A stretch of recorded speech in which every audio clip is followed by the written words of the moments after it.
Hey. Suffolk County Police. Okay. Hey, whoa, don't, wait, whoa. Don't touch me. Please don't. I don't consent to no search and seizures. Okay. I'm in public place. I don't whoa. Whoa, relax. Whoa. Because you coming up here running on me trying to grab me. Don't grab me. Don't touch me. I'm not trying to grab you. Okay, don't. ID, you're on Suffolk Listen. County Police property. You're a cop. De-escalate the situation. That's what you're trained to do, right? That's what you're trained to do. Whoa. De-escalate. No. De-escalate. I do not consent to any searches or seizures. I haven't broken the law. Stop backing. You're cornering me in a corner. Listen. You're putting me in a corner. Identification. Please stop. Please stop. I know. Look. You're pushing me into a corner. I don't want you touching me. I don't care. What is your name and badge number? Do you have identification? What is your name and badge number? Why are you coming up behind me? Stop. What are you guys doing? I do not feel safe. I do not feel safe. We do not feel safe. I'm not the one running up on you. Sir. What's your name and badge number? What's your name and badge number, sir? What's your name and badge number? What's your name and badge number, sir? What's your name? I'm asking you, what's your name and badge number? You made contact with me. What does your policy state here? Did you hear what they said to you? Do you have identification? What is your policy state here? Do you have to identify? Sir, do you have identification? I would like Can to you know please who stop are. coming up on me? Look, you're putting me into a corner. Stop. There is no corner here. Stop. I would like You're to putting me up against the wall and I don't like it. You need to stop. You need to stop. Don't do anything. I have no weapons. I'm not a danger to you. I am committing a First Amendment protected activity. You will violate my rights if you touch me. Don't do this. What are you doing this for? You have identification. We'd like to know what you're doing in our parking lot. I don't care what you want to know. I don't answer questions. Am I under arrest? Am I being detained? Identify yourself. You may be. No. You see, you can lie, but that's not the case. Listen, am I being detained? Listen, you gotta relax. Listen. I talked to two officers. No, you are. This video wastes absolutely no time. It throws the viewer straight into chaos. Within seconds, the tension is already at a breaking point. A man, clearly alarmed, is backing away while repeatedly asserting his rights. His voice carries urgency, not aggression, but fear mixed with frustration. Officers are closing in, physically tightening the space around him, and that's where the real tension begins to build. From an outside perspective, what makes this moment gripping isn't just the confrontation, it's the imbalance. The man is alone, surrounded, and reacting defensively, while multiple officers press forward with authority. He insists he does not consent to any searches or seizures, signaling a clear understanding of his rights. Yet the officers continue demanding identification, escalating the pressure instead of diffusing it. Then comes a critical turning point. He says, "I do not feel safe." That line changes everything. Now the narrative isn't just about law enforcement questioning someone. It becomes about perceived threat versus actual authority. The viewer is forced to question, who is really escalating this situation? What intensifies the moment even further is the physical positioning. The man claims he's being cornered, pushed toward a wall. Whether intentional or not, visually and emotionally, it creates a sense of entrapment. The officer's approach feels assertive, even aggressive, while the man's reactions become more urgent and defensive. This opening segment sets the tone perfectly, not just for conflict, but for a battle of rights, perception, and control. There's no calm introduction, no slow build-up. It's immediate pressure, immediate confrontation, and immediate stakes. And just like that, the audience is hooked, because now the question isn't what's happening. It's how far this is going to go. Escalate. You are. Okay. I talked to two officers on camera before this, and they were fine. You guys are surrounding me. Ma'am, I don't know if these guys are cops. Can you please just protect me? Okay. You don't need protection. Just take a deep breath and have a conversation. We're all How do you surround people? Sir, we're all having a conversation, right? Okay, let's have a conversation. No problem. All right, what's going on today? Nothing. I'm not doing anything. You actually are doing something. You're in a police department's parking lot. Can I tell you what I'm doing? Do you want me to tell you? I'm going to answer this one question for you. Ready? I'm engaging in a First Amendment protected activity. Did you swear an oath to the Constitution, ma'am? Sir. Did you swear an oath to the Constitution? Sure did. So protect me from the... As the initial chaos stabilizes slightly, the encounter shifts from physical tension to verbal chess. And this is where the real battle begins. The man, now regaining composure, pivots strategically. He starts asking the key question, am I being detained? A line that instantly reframes the entire situation. From a third-party perspective, this is a crucial shift. He's no longer reacting emotionally.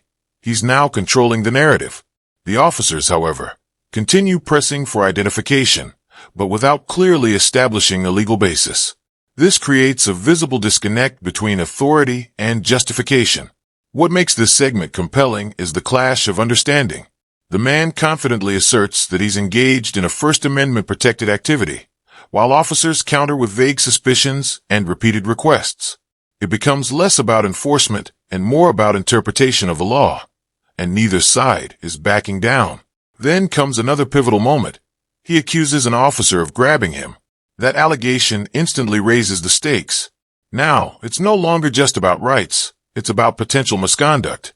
He even demands a complaint, signaling he's ready to escalate this beyond the moment. Interestingly, the tone briefly softens when one officer attempts to de-escalate. The man reciprocates, even going as far as voluntarily showing he has no weapons. This is a calculated move. It demonstrates cooperation without surrendering rights. It's a subtle but powerful distinction. But despite this moment of calm, the underlying tension never disappears. The officers still want compliance. The man still refuses. And that unresolved conflict keeps the pressure alive. This segment feels like a turning point. Not because the situation ends, but because both sides have now drawn clear lines. No one is confused anymore. No one is backing down. And that's exactly what makes what comes next even more unpredictable. These guys, and let me continue doing my constitutional right. That's it. I talked to 2 officers before this and they were very nice. What are you trying to accomplish today? What am I trying to accomplish today? I'm trying to, whatever I want. I'm working on a story. These cop cars look cool. I want to look at them. You're working on the story for what? For personal use. I'm not answering any more questions. Am I being detained? Not right at this moment. Okay, so what are we doing here?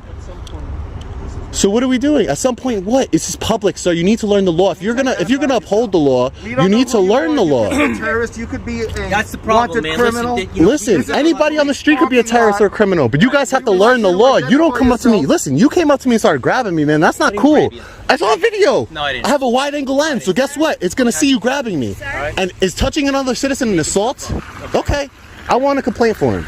I want to complain for him. He's not giving me his name. He grabbed me. Here's the thing. You're not giving us your name. I don't care. You don't need my name, ma'am. You know what? When a lawful No, you officer don't. I guarantee you I will leave. Now the situation evolves again, but this time, it's no longer just confrontation, it becomes negotiation. The man, still firm, offers something unexpected, a way out. He tells the officer directly, just apologize, and we can move on. From an outside perspective, this is a fascinating psychological shift. Instead of escalating further, he creates an exit ramp. A simple apology could end everything. No complaints, no reports, no further conflict. It's a moment where the entire situation could dissolve instantly. But the officer refuses. And that refusal speaks volumes.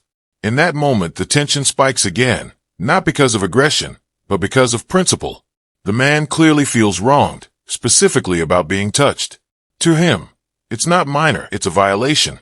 And the officer's unwillingness to acknowledge that only reinforces his stance. Meanwhile, another officer continues engaging in a calmer tone, almost acting as a mediator. This contrast between officers is striking. One escalates through denial, while the other de-escalates through communication. It creates a split dynamic that adds depth to the encounter. The man remains consistent, respectful in tone, but unshakable in position. He reiterates that he is not a threat, not armed, and not committing a crime. And importantly, he keeps returning to one core principle: consent. He did not consent to being touched, and that's the line he refuses to let go of. What makes this segment powerful is its realism.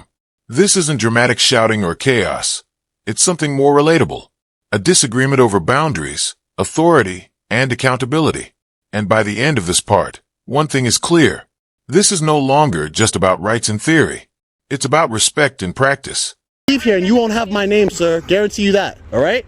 I guarantee you that. Okay. You're being lawfully asked for identification. You are. No, you're not. Listen, there is no stop and ID state in New York. You can't just ask me, have I committed a crime? I can ask you. You can ask me whatever you want. You can ask me what the color of the sky is. You can ask me what size shoe I am.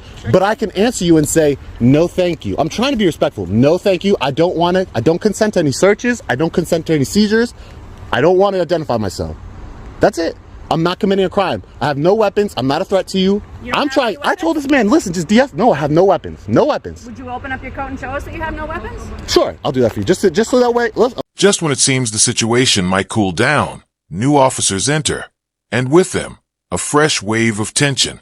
The conversation resets, but the underlying conflict remains unresolved. From a third-person viewpoint, this is where the encounter becomes almost cyclical. The same questions return. Why are you here? What are you doing?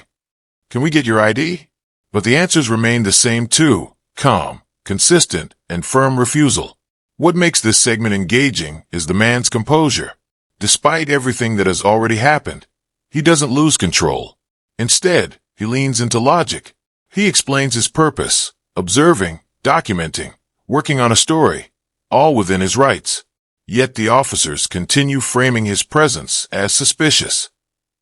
And here's where the tension subtly shifts again, into philosophy. The man challenges the idea of suspicion itself. He asks a powerful question. Is suspicious a crime?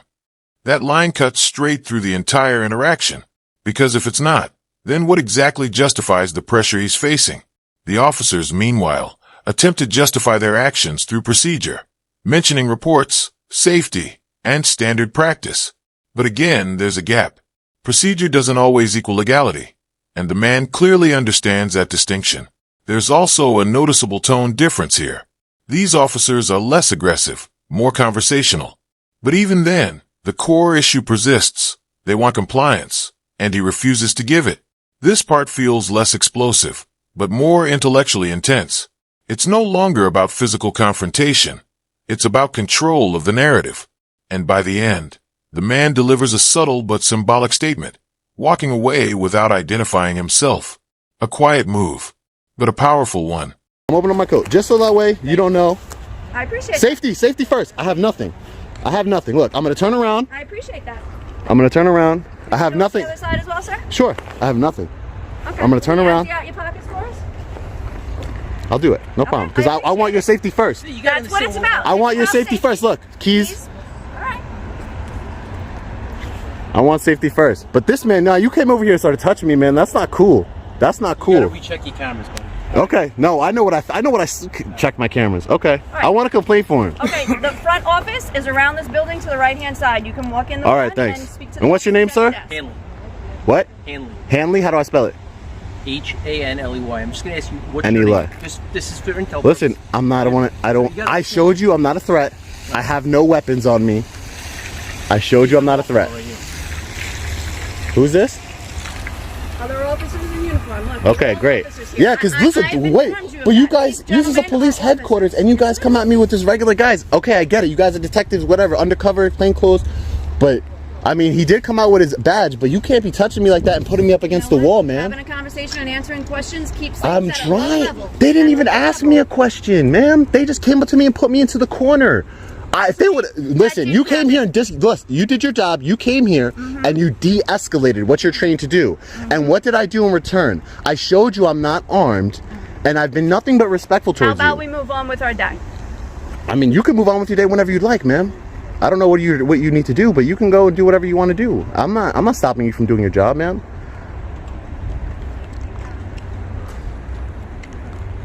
Hanley, you got a badge number? 655. 655. Thank you. So I'm not being detained, correct? Not at this point in time. Thank you, ma'am. I appreciate that. And you said I can get complaint forms in there, right? Out of this building, around to the right, there's a main office. You can speak with them at the front desk. Okay. You guys got complaint forms? They do exist. Okay. Absolutely. Okay. Thank you. Hey, Hanley. Hey, listen. I don't want to put a complaint on you if I don't have to. You could just apologize to me and we can move on as men. I did nothing wrong. So you're not gonna apologize to me for touching me? I'm apologizing for not. I did nothing wrong. All right. You could have just apologized. I don't want to have to file a complaint, but I mean that's what you want to do.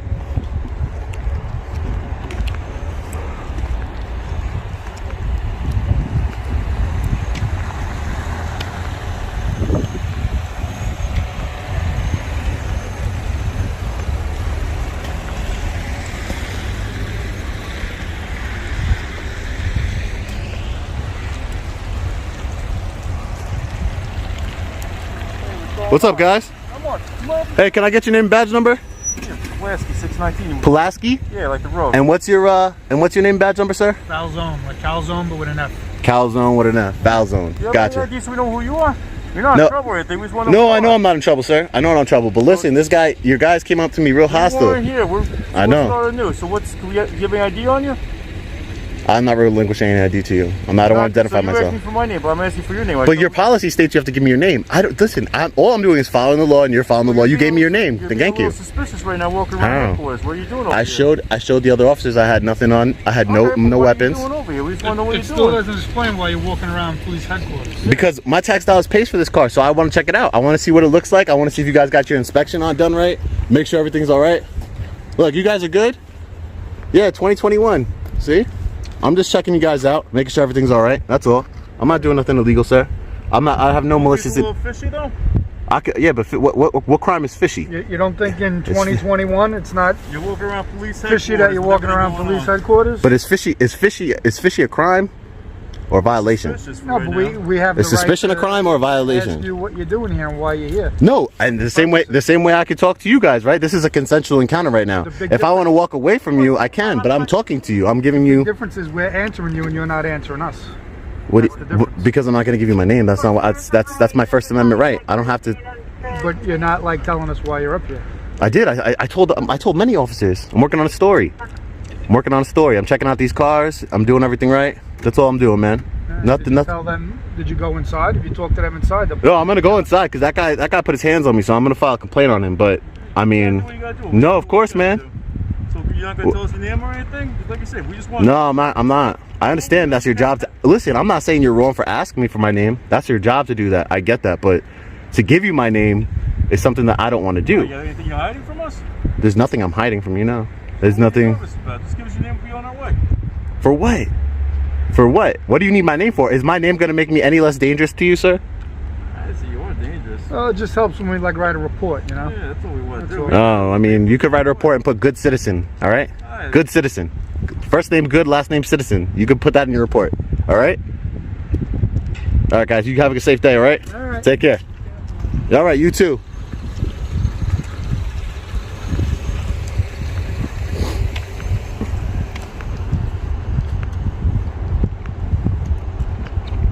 Sheesh. I can't believe that guy just got up on me like that. That's crazy. He trying to grab me. Wow. Well, I try to give him an option too. To listen, just apologize, and we'll be men. You know, we can't shake hands because of Corona. How you doing, ma'am? Good. Cause we can't shake hands because of Corona, but elbow bump or something.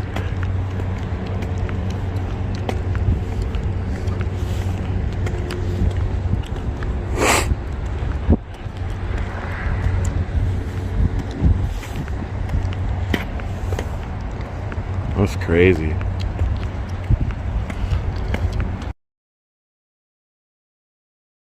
As the encounter winds down, the energy shifts one final time, from confrontation to reflection. The man is no longer surrounded, no longer pressured. Instead, he's processing what just happened, and that reflection adds a whole new layer to the story. From an outside perspective, this closing segment is crucial. It allows the audience to step back and evaluate the entire encounter, not just react to it. The man revisits the key moment, being approached and physically grabbed, and you can still hear the disbelief in his voice. What stands out here is that he did offer resolution. He gave the officer a chance to apologize, to end things peacefully, but that opportunity was rejected. And now, the consequence is clear. A formal complaint is on the table. There's also a subtle emotional shift. The intensity is gone, but the frustration remains. Not explosive, not chaotic, just controlled disappointment. And in many ways, that's more powerful. He reiterates his position one last time. He wasn't committing a crime. He wasn't a threat. And he knew his rights. The encounter ends not with force, not with arrest, but with something quieter, unfinished tension. And that's what makes this video stick. Because the real question isn't what happened. It's what should have happened.